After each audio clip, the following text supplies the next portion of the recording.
Wednesday War College, Jess Romero, Dan Schneider. You just watched a small trailer of The Post-Exorcist. The movie's coming out April 14th.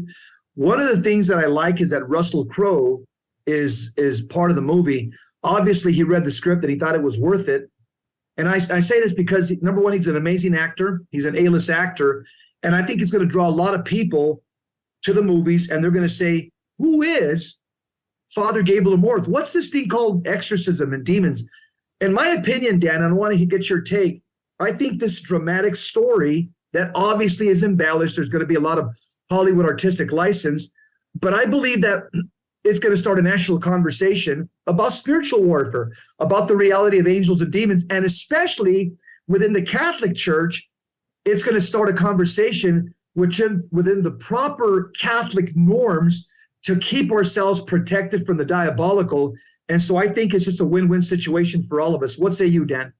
Yeah, I think it really is tapping into what the sensus fidelium has, the sense of the faithful has been picking up for quite some time now, and that we're in a spiritual combat. And if it looks pretty fanciful to me, secret archives, secret rooms in the Vatican, all that stuff sounds pretty ridiculous. But if it helps push the conversation forward, get Father Amorth's life out there, he's an interesting life. But I can tell you, it's much more blue collar than what they're showing here. It's much more mundane. It's much more ground and pound. Just show up to work and pray over people than what the movies are really showing. But I guess they got to sensationalize it. But people. Dan, let me ask you a question. Yeah. Let me ask you a question. We got about seven minutes. There's about 4 models being used in the U.S. right now in terms of healing and deliverance in the Catholic Church. The charismatic model, the Roman model, the Philippine model, and the liberal crystal model. Can you give me a quick definition of each of the 4 models and why the liberal crystal model that we promote, why this is the way to go? Yeah, it goes back to the very first segment on the teaching of authority. And so the liberal Christian model is a monastic model. It's based on monastic discipline. It's based upon the hierarchy of the church and the authority structure of the local church. Any Liber Christo team works under the authority of a local exorcist and a local bishop. And so we work within that. And then beneath that umbrella, we work within the authority structure of whatever sacrament, their sacramental vocational sacrament that they're under. So if we have possessed priests, possessed religious sisters, possessed nuns, and a whole lot of possessed lay people. And so getting that relationship in order as well. So working under that and under recognizing the authority structure and the role of the laity. There's going to be other models out there that are going to say laity can't pray. And the other one extreme would be the laity can't pray any prayers of liberation. They should just pray the rosary, to go to confession, and don't do any binding prayers whatsoever. The other extreme is more charismatic model is anybody can lay hands on anybody, and it's just kind of a cowboy mentality. Wild West. Wild West. And that, again, what we're seeing is, and then, and some are saying, okay, priests can pray it and lay people cannot pray it unless the mystic sensitive that works with the exorcist gives specific prayers to pray. And if you don't think this happens, look up The Devil on Brownsville Road and see what that looks like in real time. It's a disaster. There are authentic charismatic gifts, but they're rare, very rare and few and far between. I've seen them, but they're not that common. So they're oftentimes distorted. And so just like when I was in Iraq, we had tank battles, artillery, B-52 strikes. But after the enemy was annihilated by the U.S. military, they shifted. They took off the uniforms, and the whole battlefield went urban. It went asymmetrical, and it went more primitive. And so we had to go back to more primitive style of fighting against terrorist cells, and not fighting tanks. And so the same thing. Since when Father Amorth was first started. First asked to do this out of the blue, by the way, he had no interest in this whatsoever. He was speaking to the Vicar General of the Diocese of Rome and says, have you ever heard of Father Candido Amentini? Yeah, I respect his work. Great. Writes a letter. I now appoint you his assistant, just like that. And he wasn't even the diocesan. He was a Paulist father. They're publicists. And so at that time, they're ridiculing anyone that believed in the devil in the church. His fellow priests would ridicule him. That's all that's pre-Vatican II stuff. We don't do all that Marian piety. So we owe it to Father Amorth for bringing it back. But since this time, in the last 20, 25 years, the battlefield has shifted.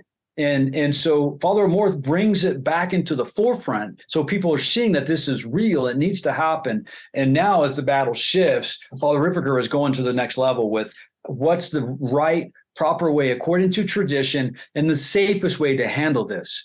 What's the safest way? Because when I was in the military as an officer, we were told we had two missions. You accomplish your mission and you get your troops home safely, right? You have to do those two things. You get your troops home safely, and you accomplish the mission that the military has assigned to you. Same thing here. When you're working in this ministry, it's not just going to accomplish your mission. What is the safest way to keep your team safe? And so Liber Christo model, working on the authority structure, it's very disciplined, it's very militaristic, and it keeps the lay team members safe. And again, the barometer of the authority structure is going to be retaliation. So one of the advantages of working, and we're going to teach this next week, we're going to be in teaching priests and teams, diocesan teams, and on how to do this safely. This is safe snake handling is what we're teaching. And how do you do that? How do you keep your team members from getting bit? And that's not being careless and following the authority structure and working completely 100% under the local diocese. This is the difference in our model. This is how the battlefield has morphed and the church has adjusted with Liber Christo and Father Ripperger. Dan, I want to just mention one thing about the movie The Pope's Exorcist. I think I like to see Russell Crowe in this role now. It definitely suits him. He's a lot older. But I mean, think about it. He went from the great actor in The Gladiator, the Spaniard, to Father Amorth, from the Spaniard to Father Amorth. I think that's pretty cool. And the fact is, I'm glad that Hollywood got an A-list actor to play Father Amorth, because it's just like the movie The Rite. Whatever you think about The Rite, Anthony Hopkins, he delivered a pretty stellar performance in that movie as well. And so it's good to get these A-list actors to promote, at least in some way, shape, or form, the truth about the Catholic faith. And also something else that I like about this, I think is beneficial about this movie, is you have a lot of Catholics that love all these Marvel superheroes, because we've grown up in that generation of audiences that love these Marvel superheroes wearing tights. Well, guess what? This is a real hero, Father Amorth, exorcist, such as any exorcist right now that's mandated in the world. These guys are the real heroes that nobody knows about. So I'm glad this movie's coming out, Dan. What do you say? We got about a minute. Yeah, no, I think it's great. I think we should do a thorough analysis of it over 1 or 2 episodes after it comes out. Let's kind of break it down as well, and make sure, again, curiosity is an open door. So don't just see this out of curiosity. If you're going to do this, if you're going to watch it to understand the reality of evil. And let's critique it and analyze it down the road. Because the last thing I want to do is watch a movie about demons and exorcists and these other things, to be honest with you. So if you do it, it's going to be so you can help learn the tools, learn the rules of engagement, and how to defend your family. Because ultimately, we're all called to do battle for our families. And if you watch this movie, make sure you're in a state of grace. And when I watch some of these possession movies on the screen, I'm in a state of grace. And during the movie, I'm praying under my breath. I'm doing Hail Marys in Latin, Ave Maria, and under my breath. I'm praying during these movies, because I know there's demons that are around that screen where this is being projected. And I go out of studiosity. I want to be a better Catholic, a holier Catholic, so I need to know the enemy. So I'm praying under my breath or in my mind, and I'm in a state of grace when I'm watching something like this. Yeah. And I watch it out of studiosity, not curiosity. Yeah, no, you're absolutely right. You need to know the reality. That this is real stuff. A lot of guys say, I don't want to do this. I don't want to engage in spiritual combat, but we're there. Yeah, that's a wrap. That's a wrap. All right. That's it. All right, brother. We'll see you next time. See you next week.